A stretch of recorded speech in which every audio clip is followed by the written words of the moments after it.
ராமதாஸின் காலை அன்புமணி ஒரு காலையும் பிடித்து கொண்டு சௌமியா அன்புமணி இன்னொரு காலை பிடிச்சி கொண்டு கெஞ்சினாங்க.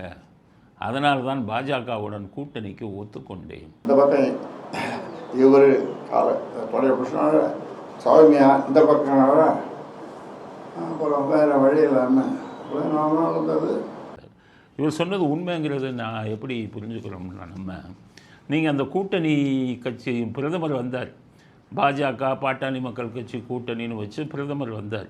அந்த பிரதமர் வரும்போது அன்புமணி வந்து அண்ணாமலை காதில் சொல்கிறார், எங்கள் அப்பாவை கொண்டு போய் அவர்கிட்ட இன்ட்ரோடியூஸ் பண்ணு, மோடிட்ட அவர் ஒத்துக்கலை, அவர் கொஞ்சம் இது பண்ணணும், சமாதானப்படுத்தணும்னு சொன்ன உடனே அண்ணாமலை வந்து அவரை பிரதமர் பக்கத்தில் உட்கார வச்சு இன்ட்ரோடியூஸ் பண்ணுறாரு ராமதாஸை. உடனே ராமதாஸ் கொஞ்சம் குஷி ஆகிட்டார். இன்றைக்கி அவர் சொல்லும்போது அன்னைக்கு அது ஞாபகம் வருகிறது. உண்மையிலேயே ராமதாஸ் விருப்பம் இல்லாமல் தான் இருந்திருக்கிறார்.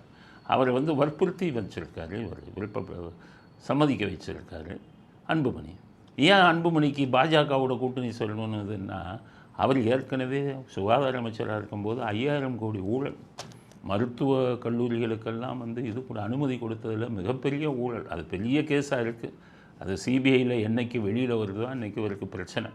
அதனால தான் இவர் எப்போவுமே பாஜக கூட கூட்டணி வச்சுட்டோம்னா நம்மளை காப்பாற்றிக்கலாம் அந்த வழக்கில் இருந்து அப்படிங்கிறது ஒரு பக்கம்.